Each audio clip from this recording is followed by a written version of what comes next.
Boa tarde, meus irmãos, minhas irmãs. Que a doce paz do Mestre Jesus se faça presente.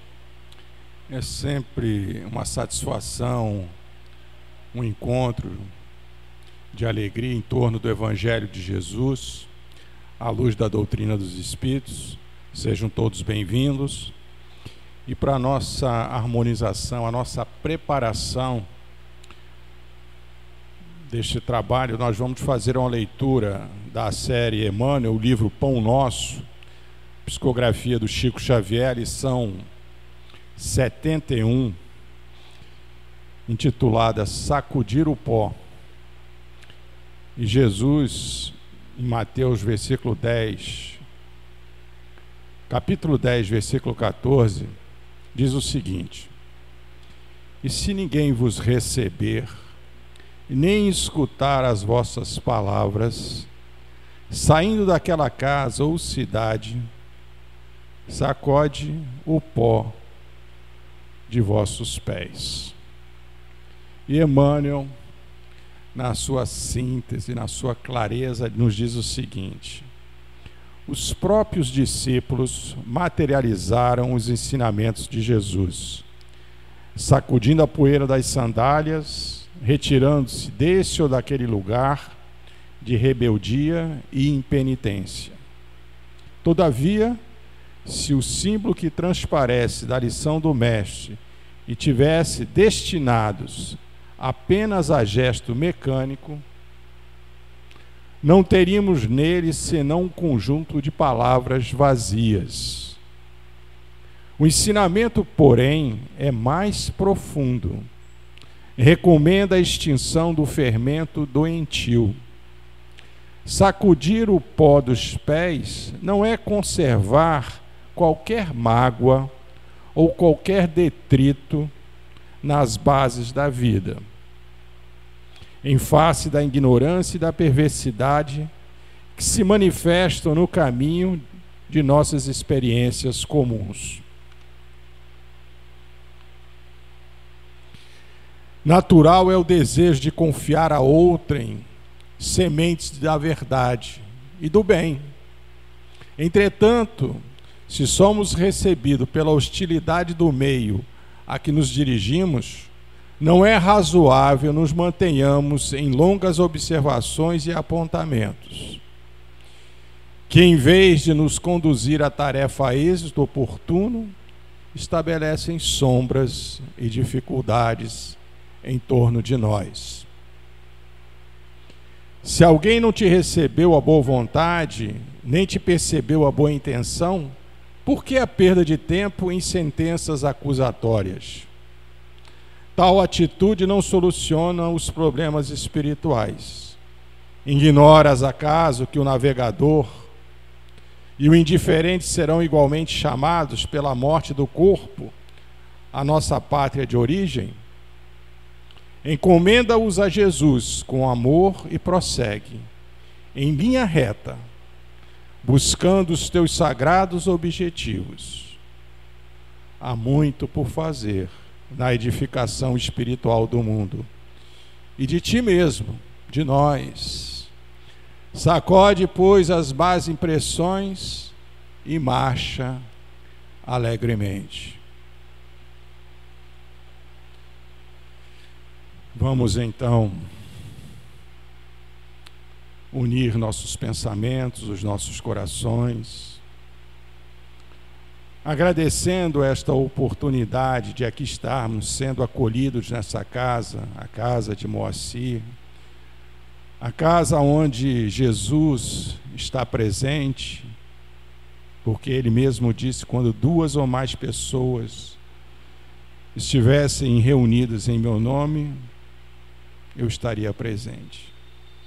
É com essa certeza que aqui estamos, para podermos, Senhor, diante do Evangelho, da Tua vida, com o Espiritismo nos dando o esclarecimento da letra, possamos sedimentar em nossos corações esses ensinamentos e vencermos o homem velho, rebelde, que teimamos em conduzir. Fazendo dessa forma, Senhor, a procura da fé raciocinada. E assim, Senhor, isso posto, pedimos a permissão para iniciarmos os nossos trabalhos da tarde de hoje, pedindo a espiritualidade que inspire a nossa irmã Heloísa, para que ela possa nos conduzir ao esclarecimento da palestra da tarde de hoje. Isso nos permite, Senhor, caminhar na Tua direção com segurança. Que a Tua paz seja presente em nossos corações, hoje, agora e sempre. Que assim seja.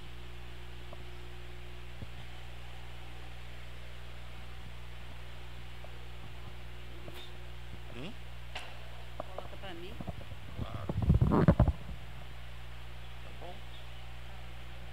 Tá bom. Meus amigos, que a paz do Cristo esteja sempre em nossos corações. Nós, quando vamos a uma casa religiosa, nós vamos em busca de algo que apacente as nossas inquietações, porque nós vivemos num mundo muito tumultuado. Nós chegamos aqui e esperamos um acolhimento, um aconchego. E a Casa de Boacir sempre se prepara para fazer esse aconchego através da palavra. Em todas as nossas relações e nos encontros da vida comezinha, nós temos tão pouca oportunidade de falar de coisas sérias e edificantes. Quando nos encontramos com um familiar, um amigo, na nossa casa ou em alguma situação social, nós falamos de coisas que estão na mídia. Hoje a mídia tem uma velocidade incrível. Acontece do outro lado, aqui a gente já está sabendo, do outro lado do mundo, não é? E nós precisamos, na verdade, de conteúdos que acalentem a alma. Existe um psicólogo, psiquiatra, Dr. Augusto Cury, que há uns 20 anos atrás ele falou que essa geração ela seria contemplada com o que ele denominou de síndrome do pensamento acelerado.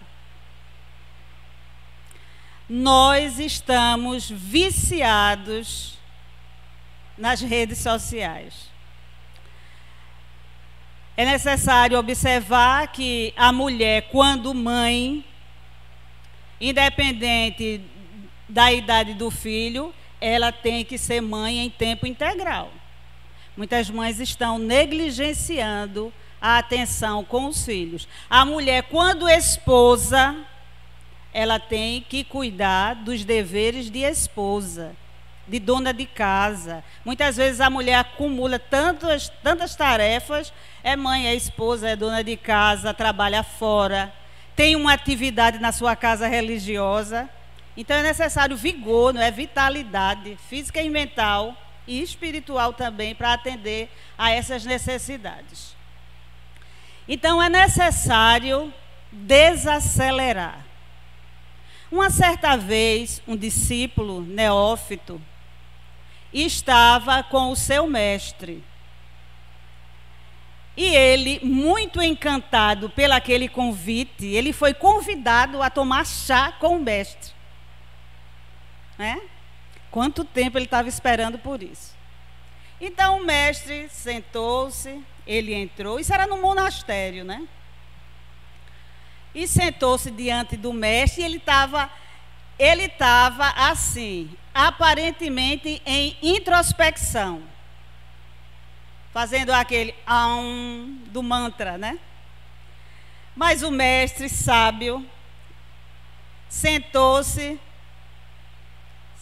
ao lado e o mestre disse que ia servir o chá, né? O chá, duas combuquinhas, que não é aqui, são os orientais. A xícara dele nem tem a alcinha, né? Então o mestre começou aquela chaleira que cai aquele fiozinho de água. E o mestre continuou conversando com ele, olho no olho, e deixou que o chá caísse em uma daquelas xícarazinhas. E começou conversando, aparentemente, sobre coisas simples. E o neófito não estava necessariamente prestando atenção à conversa do mestre. Ele estava inquieto porque a xícara estava quase transbordando e o mestre não parava de botar chá na xícara. Aí ele disse, quando a xícara começou a gotejar para as bordas, ele disse, mestre, a xícara transbordou. Aí o mestre fez aquele risinho dos orientais, oh! Como se tivesse sido descuidado, e disse, mesmo assim é a tua mente, esvazia a tua mente de tudo que não presta e de tudo que não te serve, para que eu possa colocar algo novo e edificante. Foi a primeira lição. Aí o mestre disse, no momento, nosso encontro está finalizado. Saiu pela portinha e ficou o neófito a refletir a respeito do pequeno ensinamento do mestre.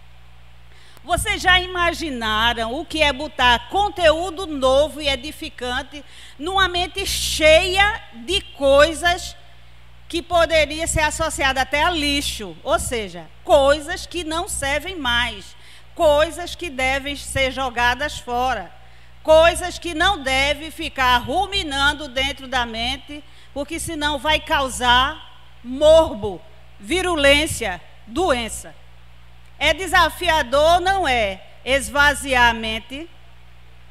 Muito mais fácil seria pegar uma mente vazia de todos esses conteúdos que não nos servem e colocar algo novo diretamente.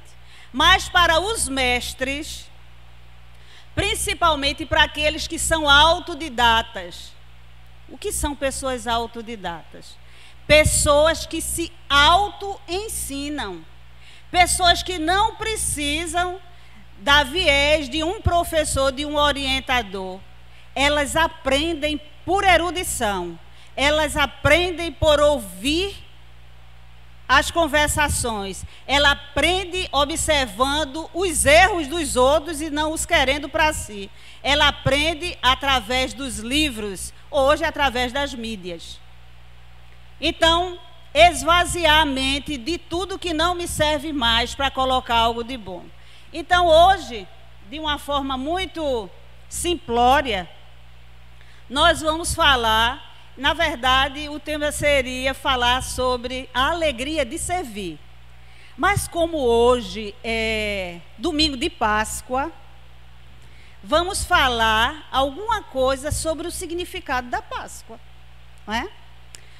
E eu espero que mesmo que exista aqui nesse salão, em corpo físico e espiritual, pessoas que vieram de todas as correntes de entendimento, pessoas que têm base cristã ou não cristã, possam esvaziar as suas mentes de todo o conceito equivocado da Páscoa e colocar um conceito novo e edificante e promissor e futurista, transcendente, vai além do corpo físico. Então, a Páscoa, ela é muito anterior ao conhecimento dos hebreus, porque ela está associada aos equinócios, à vinda da primavera. Mas isso é objeto de um estudo que nós não vamos adentrar. Então, no Egito, quando os hebreus ainda estavam num sistema de escravidão, não é? O livro de Êxodo, Antigo Testamento da nossa Bíblia, fala sobre esse momento de escravidão. Então, o anjo da morte desceu sobre o Egito. Eu não vou falar aqui das outras pragas que acometeram o povo egípcio, porque isso é coisa para uma palestra. Eu vou falar diretamente no dia que o anjo da morte desceu sobre o Egito. E a orientação era o seguinte: um cordeiro deveria ser sacrificado e o sangue deveria ser retirado. E essa orientação foi dada aos hebreus, que todas as casas que tivessem lá sinalizadas com o sangue do cordeiro, elas seriam passadas. Porque o anjo da morte ia fazer uma varredura em todo o Egito. E ele ia levar o filho primogênito de cada casa. Inclusive, isso ia atingir até os animais, os rebanhos também seriam atingidos. Então, foi orientado ao povo hebreu que sacrificasse o cordeiro e pincelasse a frente das suas casas. Porque, num momento, como diz muitas vezes, muitas citações no Antigo Testamento, que o tempo do Senhor ninguém conhece. O tempo do Senhor se dará naquela madrugada e passará. E assim foi. Em todas as casas que não estavam assinaladas, inclusive nas casas de hebreus desavisados, que não acreditaram na profecia, todo primogênito foi varrido. Ou seja, todo primogênito veio a óbito, desencarnou. Foi o anjo da morte que visitou o Egito naquela madrugada. E por incrível que pareça, o faraó também tinha um filho primogênito. E ele, como todos os outros, o perdeu. Não é? Em hebraico ou aramaico, que eu não sei falar, eu copiei aqui. Eu vou ver aqui se eu consigo dizer, porque é peça, passar, passagem. Isso é o significado de Páscoa, né? Essa primeira significação. Ou seja, o anjo da morte irá passar a casa que tiver assinalada. E depois desse episódio, o faraó, entendendo o vigor, a força, a vitalidade, a pujança, que era o Deus dos hebreus, concedeu, depois de muitas provas, muitas lamúrias, muitas lamentações, que os hebreus saíssem do Egito. Era aproximadamente 400 anos de cativeiro. 400 anos de cativeiro. E ele com o filho morto, quer dizer, o anjo da morte visitaria o Egito, mas ele foi também, como eu diria, avisado. O próprio faraó foi avisado. E ele não acreditava, porque para ele os deuses que os governavam eram superiores. Como é que ele ia acreditar no Deus de um povo escravizado? Não é? Então, a saga dos hebreus saindo da escravidão, do cativeiro, né, que é o Êxodo, aí deu-se o início do significado da Páscoa para o judaísmo, que não é o significado da Páscoa para nós espíritas, que ainda continua sendo o significado da Páscoa para os judeus. Porque para os judeus a promessa ainda não foi realizada. Eles ainda esperam o Messias. Vocês sabiam disso? Eles não acreditaram que o Messias era a vinda de Jesus. Então, Pesser, ou passar, ou passagem, entendeu? Então, o povo, depois de muito tempo, eles continuaram com esse significado da Páscoa para outras gerações. Continuaram tanto que até os nossos dias esse significado existe. Então era comum entre os judeus sacrificar um cordeiro jovem, sem mácula, perfeito, colocavam ele dentro de casa, não é? Aquela palestra de Haroldo, ele nos fala nisso. Colocavam o cordeiro dentro de casa para viver no aconchego do lar durante uma semana antes do sacrifício. E depois de uma semana, no momento da Páscoa, né, no momento que simbolizava a passagem, o cordeiro era imolado. No começo isso acontecia nos grandes templos e depois passou a acontecer nas casas dos hebreus. A ideia que fica disso é que nós deveríamos sacrificar alguém querido, porque veja bem, nós temos pets em casa, né? Nós temos um cachorro, um gato, e eles vivem dentro de casa como se fossem uma extensão. O pet lá de casa pertence a meu filho, entendeu? Mas quem cuida do pet sou eu, porque ele é meu neto. Entendeu? Então, fica um laço de amorosidade com aquele animalzinho que é criado. E o significado da Páscoa para os hebreus era que eu teria que ser tirado, algo teria que ser tirado de mim, algo que era da minha afetividade, algo que eu amava. Então o cordeiro era colocado dentro de casa para ser paparicado, para as crianças ficarem interagindo com ele, e no dia da Páscoa ele seria sacrificado. Isso é o entendimento dos hebreus, né? Do judaísmo. Mas veio Jesus, que não é coincidência, porque coincidência não existe, né? Não existe o acaso, existe a causalidade, ou seja, uma causa superior que nos arrasta a suportar consequências de uma escolha mal feita, malograda, mal elaborada. Então, Jesus, quando veio a passar o seu Calvário, ele foi imolado porque havia uma, como é que eu diria, profecia em relação a como Jesus seria tratado pelos homens.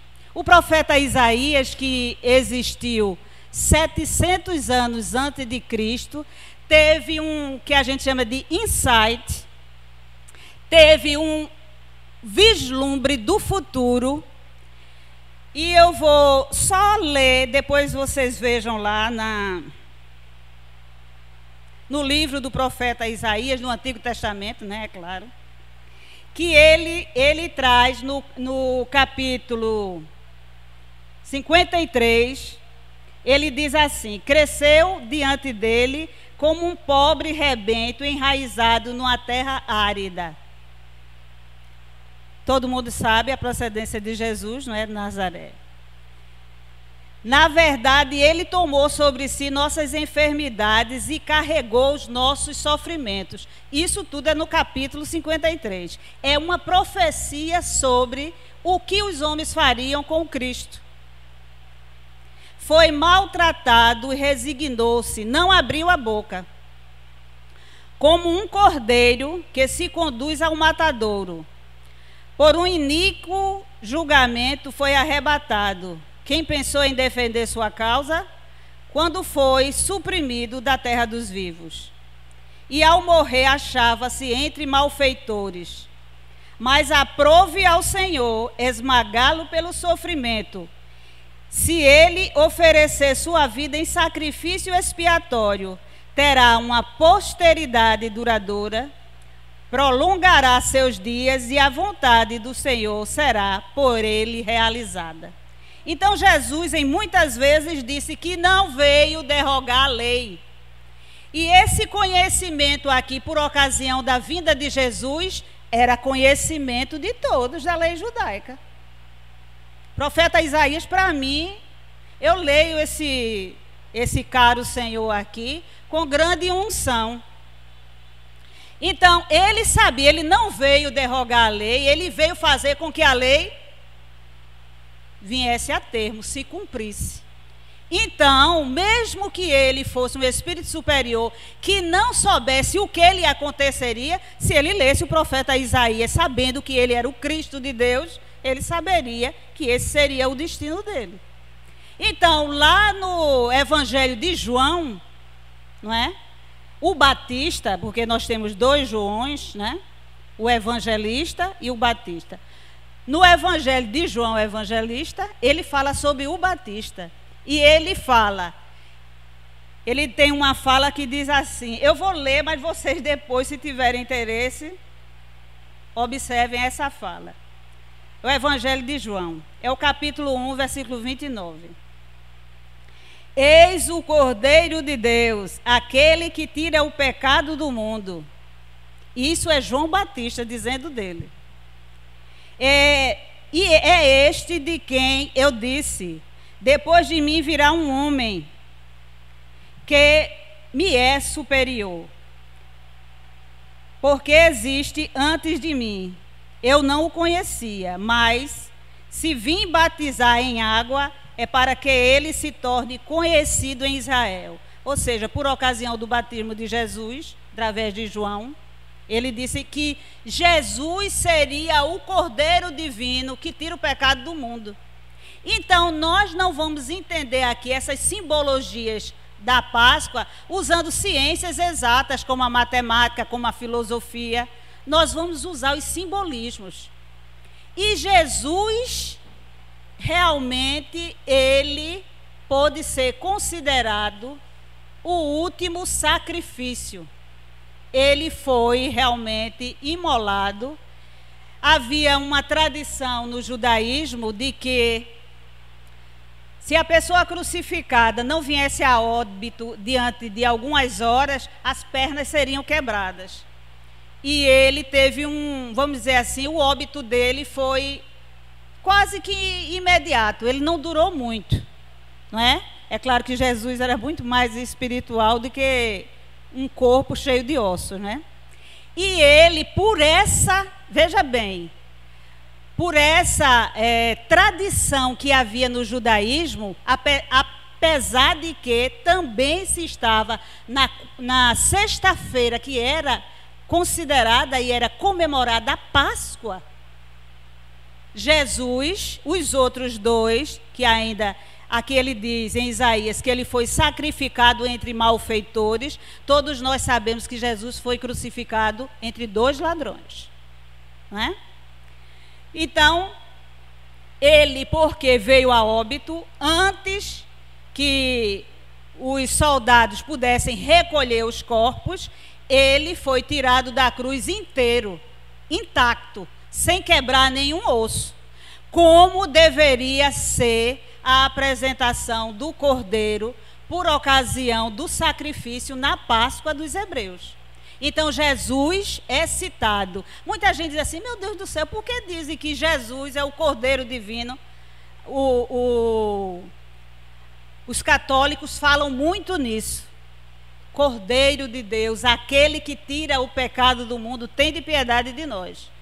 A gente faz essas situações com muito respeito, essas citações a respeito de outras doutrinas, porque a nossa doutrina ela é muito jovem. E ela tem como base o cristianismo, porque ela tem como base nela a moral evangélica do Cristo. Então é necessário saber como cada coisa veio até nós para que nós possamos compreender. Então Jesus foi realmente sacrificado em favor de nós. Mas é necessário compreender esse sacrifício na cruz. Algumas pessoas questionam o seguinte: se o sacrifício na cruz foi realizado, porque muitas pessoas ainda não acreditam, algumas doutrinas religiosas, algumas até espiritualistas, que é necessário haver sacrifício ainda de sangue para redimir pecados. Se o sacrifício o último sacrifício foi feito por Jesus, ele mesmo apresentou. E o próprio Isaías diz que diz o Senhor que a morte na cruz, que era uma ignomínia naquele, era uma vergonha naquele, era um escândalo naquele tempo, serviria para ser o divisor de águas. Quem é que divide a história do mundo antes e depois? Cristo. A gente sempre se refere 2 anos depois de Cristo. Eu agora me referi à existência do profeta Isaías 700 anos antes de Cristo. Esse homem foi o grande divisor de águas. Ele divide a história da humanidade antes e depois dele. E isso daí é para consagrar a anunciação do profeta Isaías, porque disse o Senhor a ele que a morte da cruz não era uma ignomínia, porque o homem naquele tempo, não no tempo de Isaías, que seria pior ainda, 700 anos antes, naquele tempo, no tempo que Jesus foi crucificado há 2024 anos atrás, era uma vergonha, era um escândalo, mas o homem não o compreenderia. Aquilo que foi considerado uma vergonha, um escândalo, foi o divisor de água da humanidade, é o divisor de água da humanidade, e nós aqui, hoje, trazemos uma ressignificação através do significado da Páscoa. Porque tem gente, eu resolvi fazer isso, eu ia falar sobre a alegria de servir, espero ainda que dê tempo, porque senão eu volto outro dia para falar da alegria de servir. Eu recebi alguns amigos do meu filho em casa, todos meninos. Meninos, eu digo assim, homens, porque eles estudam na rural, meu filho também estuda lá. E eu comecei a conversar com eles a respeito do que era a Páscoa. E eles não sabiam. Jovens, 22, 24, 26 anos, e não sabiam o que era a Páscoa. Aí eu disse, meu Deus do céu, será que na casa de Moacir alguém vai chegar hoje lá sem saber o que é a Páscoa? Qual a sua origem? Qual o seu significado? Qual o seu simbolismo? Então não vamos usar, vamos dizer assim, referenciais dentro das ciências acadêmicas para falar de Páscoa. Nós temos que falar através de simbolismos. Como tem sido o cordeiro. O cordeiro é um simbolismo forte, porque verdadeiramente Jesus é o cordeiro divino, aquilo que tira o pecado do mundo. Mas é necessário entender que pecado é tirado do mundo, ou do homem, né? Porque o mundo por si vive em harmonia porque é criado por Deus. Toda essa confusão que existe no mundo hoje foi a mão do homem. O mundo nos foi entregue perfeito, maravilhoso. Tudo no seu lugarzinho. Aí vem a mãozinha do homem. E ao longo de todos esses milênios, foi tirando um pouquinho daqui, um pouquinho dali. E esse pouquinho está esvaziando. E o planeta Terra também tem vida e ela agora está reclamando. Não é? Então, o significado do cordeiro, se alguém perguntar, por que tem na Bíblia isso? É lá em João 1,29, no Evangelho de João 1,29, porque tem esse referencial de Jesus ao Cordeiro. E quais são os pecados? Será que Jesus veio retirar o pecado já consumado, o erro já consumado? Ele veio trazer a boa nova, que é o próprio Evangelho. Que boa nova? Significado de boa nova em grego é evangelho, certo? Então vem a boa nova, que são os ensinamentos para mudar padrões de comportamento. Eu estou aqui estudando o evangelho, nesse momento, já fiz várias citações aqui, estudando o Antigo e o Novo Testamento, e quando eu perceber que as minhas ações não são símile dos ensinamentos do Evangelho, eu tenho que reflexionar em mim mesmo e me mudar. É autoburilamento. As informações que eu recebo não é para eu olhar a vida de fulano. Ainda tem alguém que diz assim, era bom que meu marido estivesse aqui ouvindo. Alguém pode dizer, era bom que meus filhos ouvissem isso. Era bom que a minha esposa, o esposo dizer, ouvisse isso. Quem tem o privilégio de ouvir, teve o privilégio de saber. E aquele que muito foi dado, muito será cobrado. Se todo mundo viveu na ignorância até hoje, a partir de hoje está sabendo. Então, o ensinamento de Jesus, quando ele diz, eu sou o caminho, a verdade e a vida, ninguém vai ao Pai senão por mim. Esse mim, ele se refere ao quê? Ao legado deixado no Sermão da Montanha, nas parábolas, no Novo Testamento, através das situações pontuais onde é sinalizado os evangelistas. Então é o ensinamento. Quem tem conhecimento tem poder. Quem tem conhecimento saiu da escuridão. Quem tem conhecimento tem a chave para a mudança. Então, se eu tenho o conhecimento, sei que preciso mudar, porque eu leio o Evangelho e vejo que as ações que eu pratico não estão convergindo com os ensinamentos do Evangelho. Aí eu vou esperar o quê e de quem? Ah, mas fulano não sabe dos meus erros, porque meus erros estão escondidos em mim. Os erros de A e B estão aí a público para todo mundo saber, mas os meus erros estão escondidos. Então eu estou aqui escondido atrás do que está oculto. Tem uma parte no Evangelho que diz assim, o escândalo é preciso, e o que está encoberto virá à luz do dia. Ai daquele que promoveu o escândalo. E aí, quando eu não mais consegui esconder meus erros, nós sabemos, através do Espiritismo, que há uma infinidade de testemunhas em relação aos meus erros, que eu acho que estão escondidos, que são os nossos desafetos do mundo espiritual. Eles sabem. Existe um processo chamado obsessão, que faz parte dos flagelos de um mundo de expiação e prova. É o mundo que nós vivemos, um mundo de expiação e prova. E nós podemos sofrer obsessões.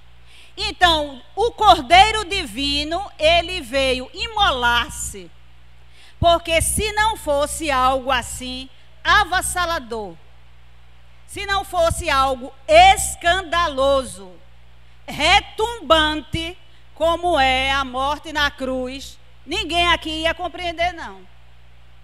Era necessário esse fervor, esse tremor, esse medo. Então, para aquele que já passou por todas essas etapas, porque nós viemos de vários processos evolutivos, certamente esse que nós vivemos hoje é o melhor, não é? Então, nós estamos aqui com o suprassumo do melhor que nós somos. Nós já fomos, quem sabe, hebreus, não é? Judeus. Quem sabe fomos contemporâneos da época de Jesus. Quem sabe fomos combatentes, sendo hebreus, dos ensinamentos de Jesus. E hoje nós aqui estamos reunidos, não é o acaso, é a causalidade, para ouvir a palavra renovada do Cristo. Então é a palavra, é o conhecimento que Jesus nos deixa no Sermão da Montanha, nas suas parábolas, que é revelador, que nos revela a verdade. E ele ainda nos disse que mandaria um paráclito, que é, paráclito é também, acho que vem do grego, que quer dizer consolador. Ele prometeu, quando estava partindo, que nos mandaria um consolador. E o consolador nada mais é do que a doutrina dos espíritos, que fala sobre não se morre. Para o espírita, ele tem que se conscientizar que a Páscoa é uma passagem. A Páscoa é um ressurgimento.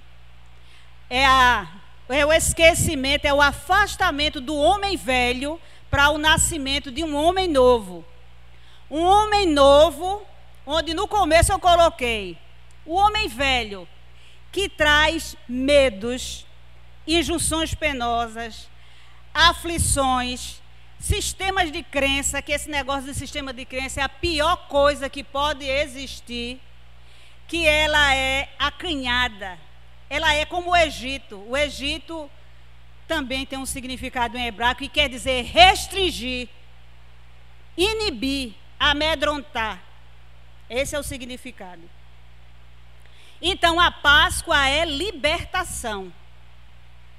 Você vai ser liberado, você vai entender que não precisa fazer oferta de sangue. Porque no judaísmo, todo mundo sabe que eram feitos holocaustos no Santo dos Santos, uma parte restrita dentro do templo, que era sangue do piso ao teto.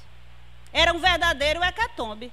E Jesus, como o Cordeiro Divino, aquele que ia ser imolado como sacrifício, como último sacrifício, é uma simbologia também para se saber que ninguém precisa de fazer oferta dessa natureza para chegar até Deus. Ninguém precisa de intermediário para chegar até Deus. Como algumas, eu diria com todo respeito, algumas religiões acreditam que o pastor é o intermediário entre Deus e a comunidade daquela religião. E isso não é verdade. Jesus vem dizer que você pode falar. Jesus, entre todos os outros, foi o único que falou de Deus como Pai. Como é o perfil de um pai? Aqui tem pais. Entendeu? O perfil de um pai tem que ser protetor, amoroso, conciliador. E se não é, não está dentro do Evangelho. Precisa corrigir-se. O perfil da mãe também, não é? Às vezes, numa família existe só a mãe, que é mãe e pai. Então, mãe, quando você estiver sendo pai, mesmo sendo mãe, também, o perfil é amoroso, conciliador, protetor. Ah, mas isso muda. Muda o quê? Olha aí, já é avô. Feliz da vida. E ainda é conselheiro. Ainda é amigo. Não muda nada. Porque mesmo que os filhos se afastem por ocasião da maturidade, quando eles tiverem os filhos dele, eles voltam para a casa de mãe e pai. Porque não sabem fazer certas coisas. Ah, meu Deus, como é que mamãe fazia isso mesmo? E papai? Como é que papai agiria quando esse menino tivesse esse tipo de comportamento? Aí vai lá pedir conselho ao velho, que num determinado momento da vida, ele tinha conceitos que já estavam ultrapassados. Ele agora era jovem, ele queria conceitos novos. Depois que se casa, tem o filho, volta para a casa da mãe, para aprender a educar o filho como ele foi educado, porque ele gostou do padrão com o qual foi educado. Não é assim? Em muitas casas. Então, essa ligação de pai, essa ligação que hoje nós temos com o Deus Criador, o dono do ouro e da prata e de todas as riquezas materiais e imateriais, o dono de tudo, esse que constrói os mundos e os mantém em harmonia. Ninguém vê a Terra tombando ou cambaleando entre os outros planetas. E o cinturão de asteroide que está entre Júpiter e Marte está lá, numa coesão tranquila que não respinga nada para o lado de cá. Observem os astros, vejam a sintonia, vejam a música que é gerada naquele bailado. E quem é que controla isso? O acaso ou a causalidade? A causalidade é Deus. É o Deus Criador que cria tudo isso e mantém em harmonia. Quando ele coloca um planetinha azul, um pontinho azul assim, num sistema assim que tem uma estrelinha de quinta grandeza, a serviço do seu mordomo infiel. Quem é o mordomo infiel? Todos nós. A serviço do mordomo infiel, para que ele cuide do planeta em nome do Pai. E o que é que o mordomo infiel faz? Tudo isso que nós estamos vendo hoje. São os homens que fizeram isso com o planeta. Então o Pai, ele tem que ser amoroso e acolhedor. E isso Jesus trouxe, essa... Nossa, eu já levei o tempo todo. Essa mensagem de acolhimento. Realmente eu terei que voltar outro dia para falar sobre a alegria de servir. Essa mensagem de acolhimento. Jesus veio dizer, muitas vezes ele fez uma citação assim no Evangelho, dizendo que o Pai era querido, meu paizinho, falando a respeito de Deus com tanta intimidade. Isso daí, os escribas e fariseus ficavam quase explodindo pela intimidade daquele homem com Deus. Como pode, se eles que eram doutores da lei, não tinham aquela intimidade?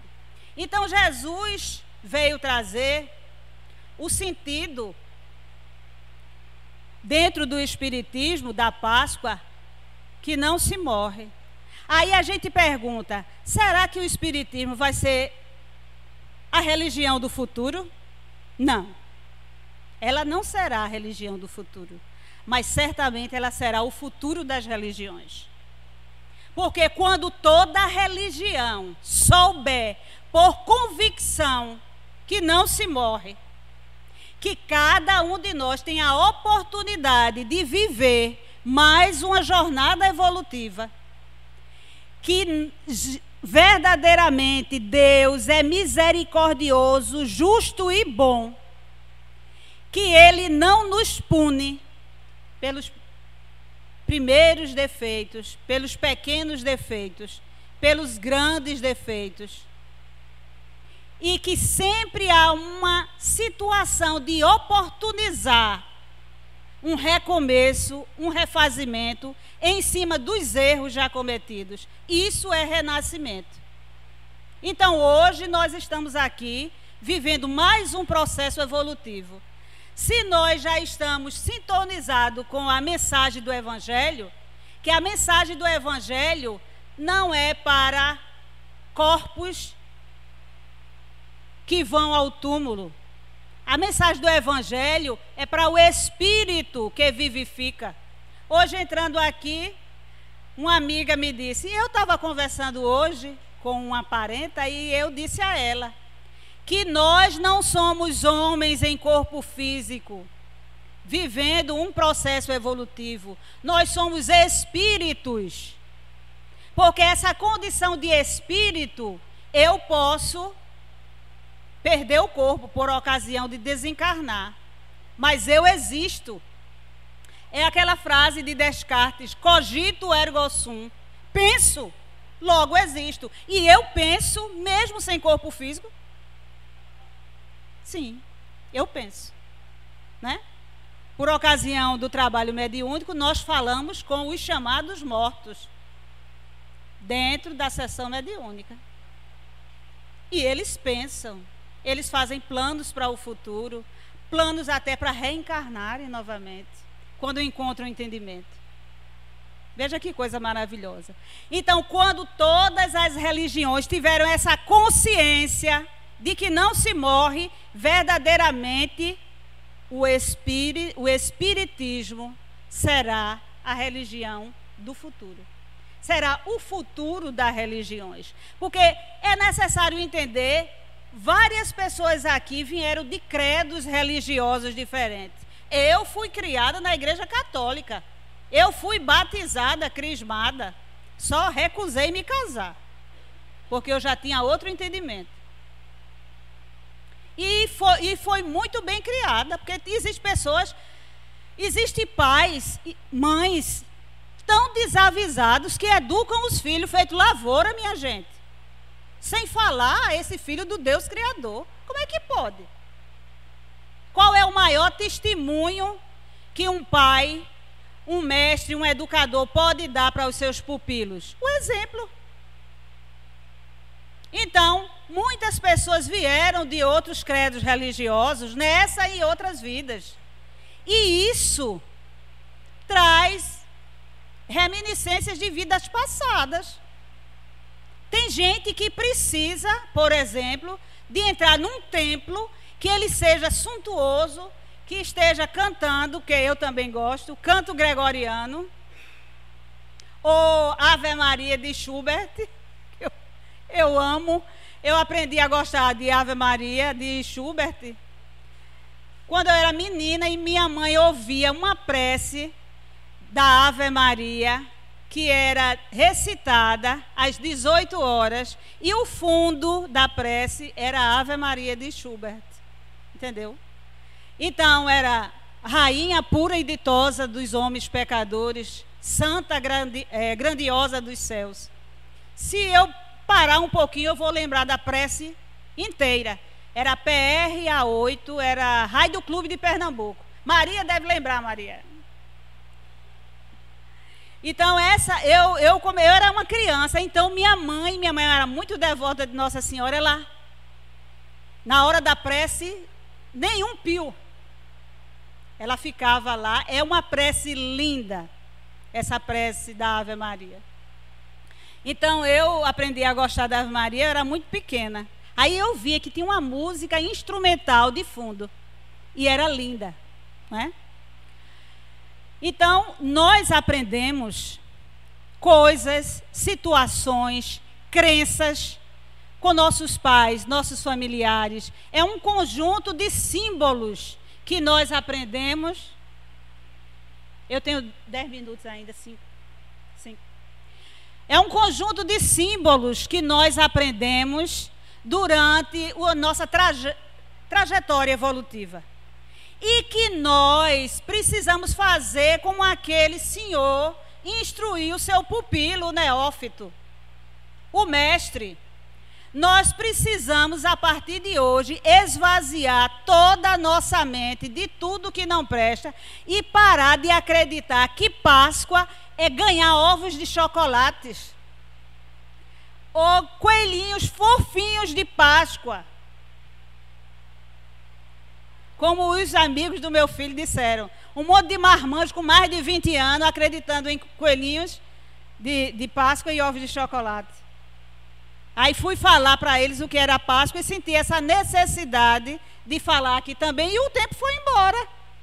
Entendeu? Então, essas simbologias que nós trouxemos de outro credo religioso, da convivência de outras pessoas, simbologias que não nos servem mais, simbologias que estão ultrapassadas, que são reminiscências de tradições antigas de outras religiões, que não ecoem mais em nossos corações. Se você quer viver a Páscoa, sirva. Se você quiser viver a Páscoa, faça algo de bom em favor das minorias.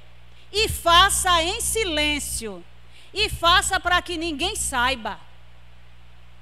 O processo evolutivo. Conhecimento, que é isso aqui que a gente está conversando.